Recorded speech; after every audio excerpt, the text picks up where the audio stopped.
So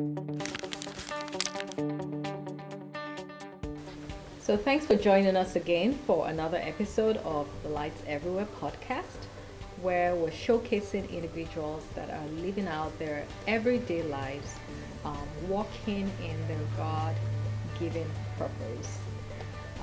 Miriam will continue to share her story of how God took her to a place where she really needed to find definition or give definition to God's purpose for her life. And God arranged some peculiar circumstances that actually brought her to that point. So Miriam, why don't you share more about how God brought you to that place where you began to seek and find definition to what God really has called you to be. Right. So definitely. So I would say right at the end of my junior year, when I was in college, I started to experience a career crisis. I was already on track to graduate with a degree in biology, but it just didn't feel right. And anyone who's pre-med will tell you that the summer after your junior year is critical because it determines pretty much the medical school you're going to go to. So the way you spend that summer is so essential.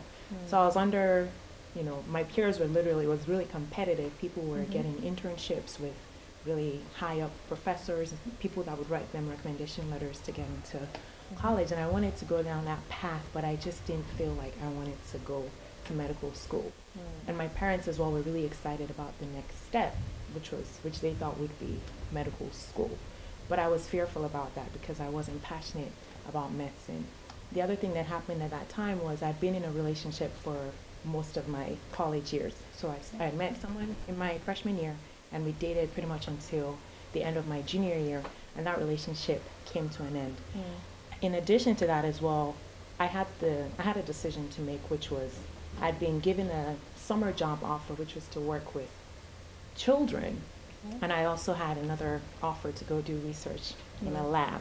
So you're at crossroads. So I was at a crossroads because if I went to work with the kids, it wasn't really going to be great on my medical school application. And in addition to that, the other thing that complicated this was Stanford had a study abroad program, and I had been accepted to study abroad in Paris, which was not something that was common for seniors. That would take place that was to be in the fall of my senior year. However, I needed just one more class to complete my pre-medical preparation, and that class was not offered in Paris. So if I went to Paris, I was going to be one class short of having all of my pre-med requirements done. But if I didn't go to Paris, I was missing out on what seemed like a really big opportunity. So all of these things sort of came together in that summer, and I was just in despair. In any case, I decided to go to Paris, which meant that I was not going to finish my pre-medical requirements. And I also told my parents that I wasn't going to go to med school. I was not going to take the MCATs. I was going to take the GREs instead. And that obviously caused some problems. Yeah, that must have caused your parents. It really did, because they had very high hopes that we were going to have a doctor in the family finally. Yeah. So it really caused a big problem for us. But I went to Paris anyways, and coming back was really when I realized how big of a test it was, because when I came back, Stanford actually didn't even have housing for me, because as a senior I had gone abroad, which was unusual, so there was no housing on campus for me. And so I had to find housing at a professor's house off campus, which was about a 15-minute to 20-minute bike ride away. The other thing that sort of really created a problem for me when I came back was the person I'd been dating. We had a lot of mutual friends. So my friends were still hanging out with him, which meant I had no friends, because whenever people got invited to things, I didn't get invited, or my friends would go to things and not tell me. Because you had been away. Because I'd been away for a while, or they didn't want me to feel awkward, so they would just disappear, and I didn't know where they were, but they were all hanging out. So literally, God both physically and emotionally isolated me. So I was isolated both physically because I was living off campus. I was isolated from my friends, and I was also in a way isolated from my parents, because they weren't excited about the fact that I wasn't going to go to medical school. So it was literally separation. Right. And in that place was where I, found, because I was already on track to graduate. I was going to be able to complete my degree, just not for pre-medical studies. I was on track to also graduate with honors. So I had a sewing machine that I bought in my freshman year. I hadn't done anything with it. And I just turned to it and just started, it was just a pastime or a hobby, but I had more time now than I ever did. So I just started to sew in the professor's house. You know, it kind of reminds me of the story of the burning bush. You know, how God just organizes situations around you, Yes. so that you can focus. He isolates you into a desert. Right. So that you can focus on the burning bush. Right. You know, so many things that you had depended on didn't fall through. Right. Your parents, your friends, you know, My university. your university. Right. And then he suddenly got your attention by you just focusing inward and discovering this sewing machine that proved to be a gem. Right. Exactly. And then, you know, that's how your talent started unraveling, or your desire for fashion. And Yes.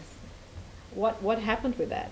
Yes. So while I was sewing and just putting clothes together for myself, it was also sort of just coming out of the recession. So Stanford didn't have a budget to bring an artist to campus for the African Students Association sort of gala night like we usually did. Yeah. So my friend, who was one of the organizers, really didn't know what she was going to do, and she just, you know, turned to me one day and she was like, "Oh, Maryam, I mean, you sew, right? Can you do a fashion show? Because we can't bring anybody anyways." So I thought, yeah, sure, maybe I can. I mean, I didn't say sure on the spot. I said I'll think about it, because I didn't have the confidence at the time. But I thought about it and it felt right, so I accepted. And that was actually a preparation, because about 3 weeks before that show, the biggest fashion show on the West Coast was actually coming to Stanford, and it was a charity show. So she invited, well, there was an audition for that, but I was prepared because I had a collection that I prepared for the African Students show. Yeah. So I took that to the charity fashion show audition, and that was accepted. So I did 2 shows in a row that were both pretty good platforms for getting started. Wow.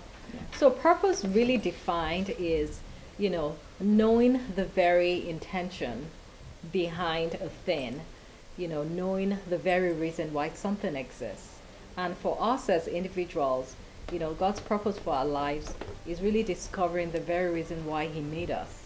And, you know, many times in living out this journey of purpose, God organizes so many situations around our lives so that, you know, he can begin to get our attention. Sometimes it's, you know, times of frustration or times of isolation, like Maryam found herself.